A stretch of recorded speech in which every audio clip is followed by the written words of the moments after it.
Welcome back to the homestead. We're going to be installing this BXpanded piranha tooth bar on my Yanmar 324 bucket.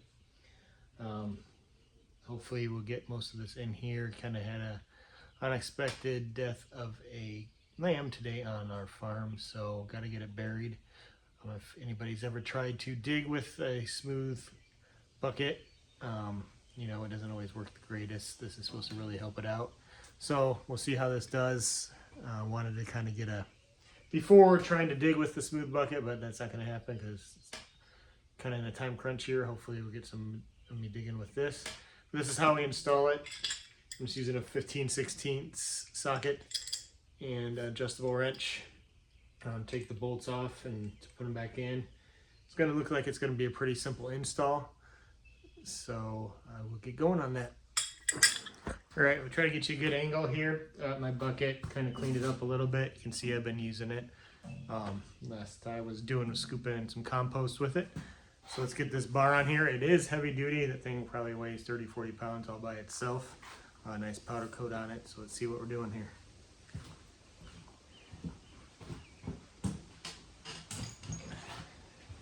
It says to just slide it in here.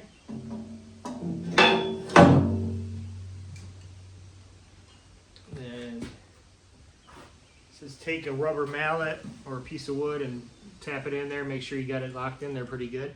I'm just going to use my dead blow and a block of wood. Alright,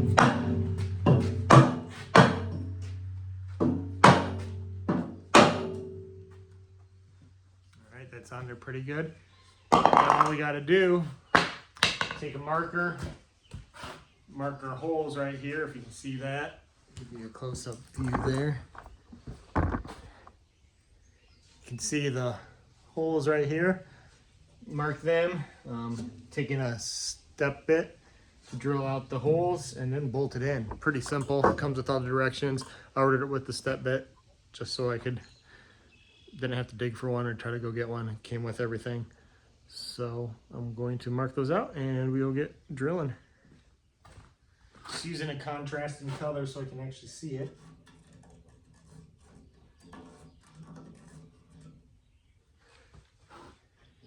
On both sides.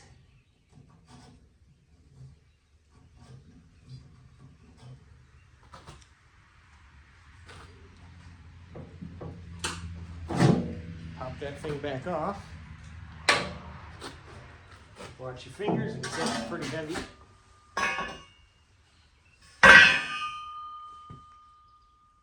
Alright. Instructions come with these little stickers. It says to place them about 1/8 of an inch forward of the back of your mark. The white border there is roughly about 1/8 of an inch. So I'm just going to use that.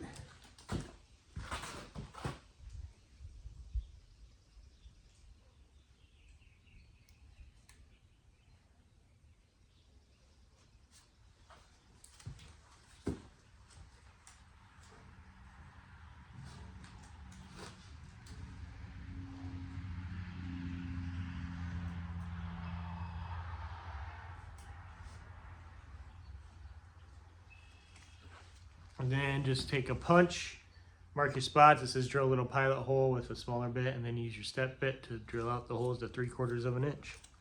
And I got my punch. Thought I lost it there. So mark my X here.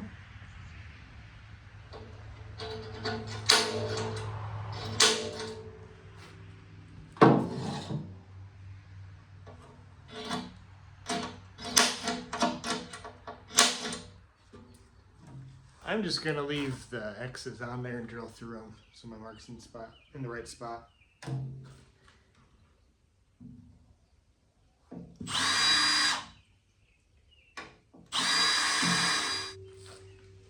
Snap the bit. One side down, one to go. Alright, we got those through. Just use pilot holes. It didn't really say what size, so I just used a small bit. Got our 3/4 inch step bit. 3/4 inch is the biggest size on here. So I'm gonna go all the way through is what it says to do.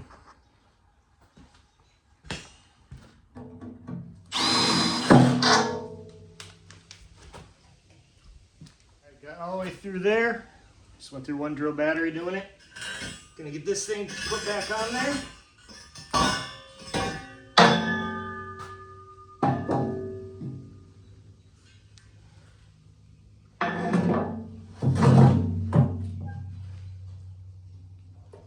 Make sure everything lines up good. Tap it back into place.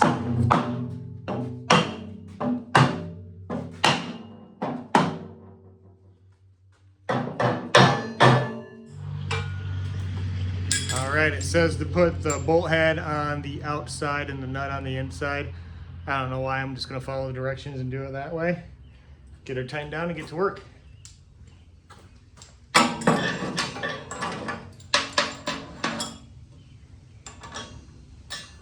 Look down in here, you can see there's a small gap either side. So I'm just going to start tightening one side and the other. Should pull it tight and pull it apart a little bit so it wedges in there nice and tight. So it did say I might have to use a C-clamp, so I'm going to use a C-clamp and pull this side up tight because the bolt's not quite long enough with that little bit of gap until you spread those little wings. Can't really see what I'm doing there.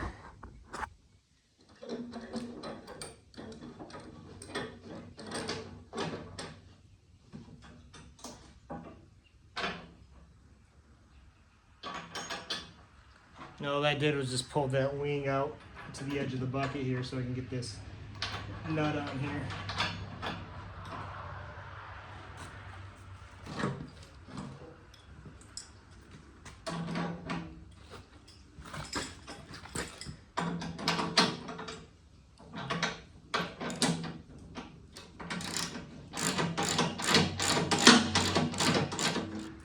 This is made to be removable, so I'm gonna crank on them, but not do any kind of lock tight or anything like that.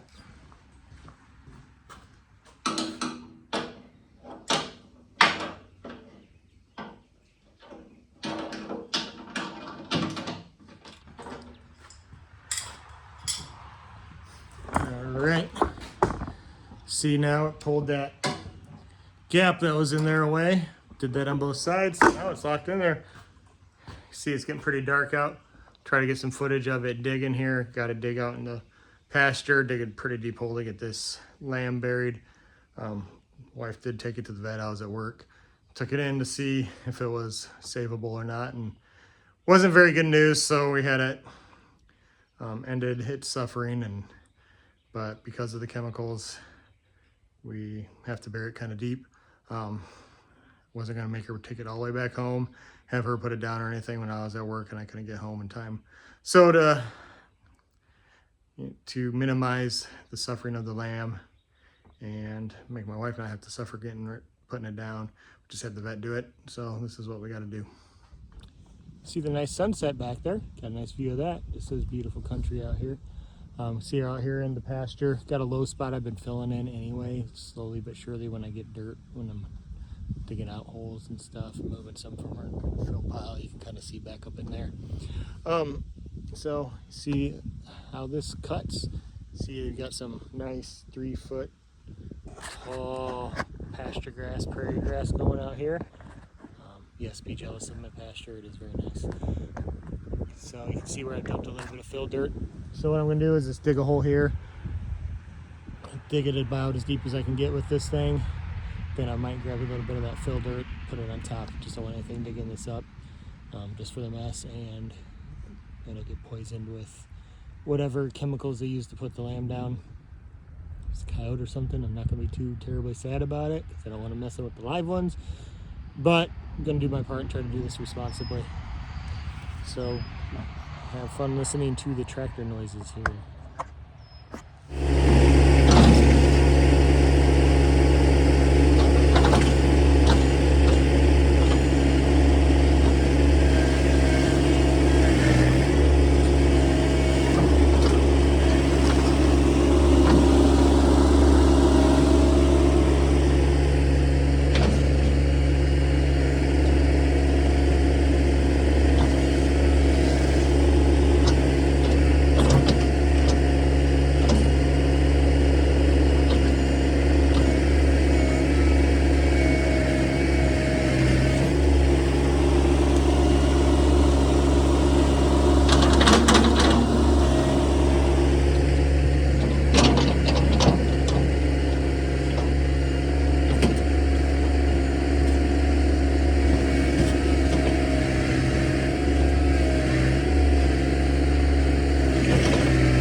Well, you can see it cuts pretty well.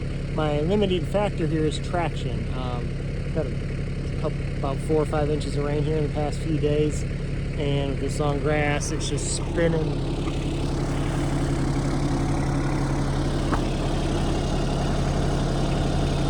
See where I'm tearing up grass there?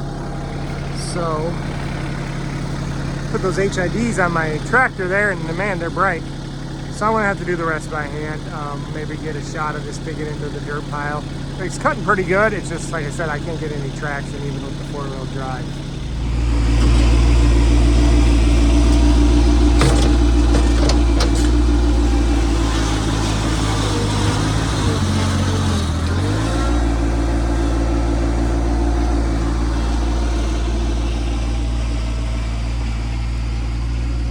Back in here in the garage where there's some light. Hopefully you could see there the size of scoops it was getting from the dirt pile. Up there where it had some traction, I was able to get some full bucket loads, and that was difficult to do without the tooth bar. So yeah, I got that all buried, taken care of. Gave the tooth bar a workout. It seems to work pretty well.